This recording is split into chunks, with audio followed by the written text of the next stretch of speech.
Pourquoi un village noir, ici, à Poitiers? Ça permet justement d'arriver à comprendre la place que ça a pu occuper. Et c'est un phénomène, l'histoire des eaux humains ou des villages, comment est née cette réflexion d'un sujet au cœur de plein de questionnements, mais je vais vous le faire très simplement. Pendant très longtemps, on a pensé que c'était aux colonies, quand les gens allaient aux colonies, que se construisait un rapport colonial d'altérité. C'était là-bas. En fait, on s'est rendu compte que c'était un petit peu plus complexe et que les gens qui partaient aux colonies, administrateurs, fonctionnaires, militaires, avaient déjà un rapport à l'altérité. Soit par la littérature, soit dans le Jules Verne, en regardant la grande presse, le petit Parisien, le petit journal, ou enfant en ayant été, par exemple, visiter un village noir, ou une exposition coloniale, ou une expo universelle.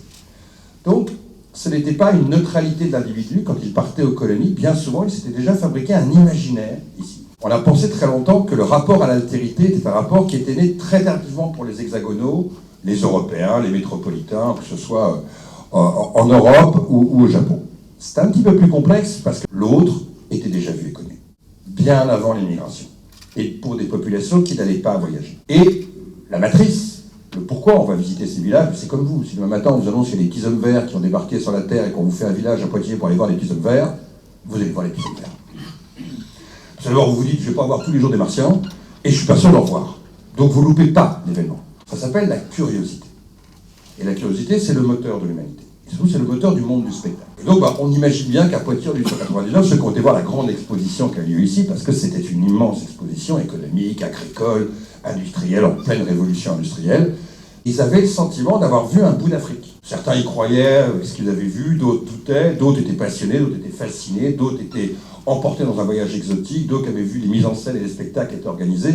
Vous déambuliez, telle une visite à Marrakech ou en Afrique, dans un village que vous découvrez en tant que touriste, et ils rentraient chez eux, j'ai vu les Africains. Tu n'y croiras pas, les enfants plongeaient dans la mare d'eau. C'est une réflexion qui raconte quelque part une émotion.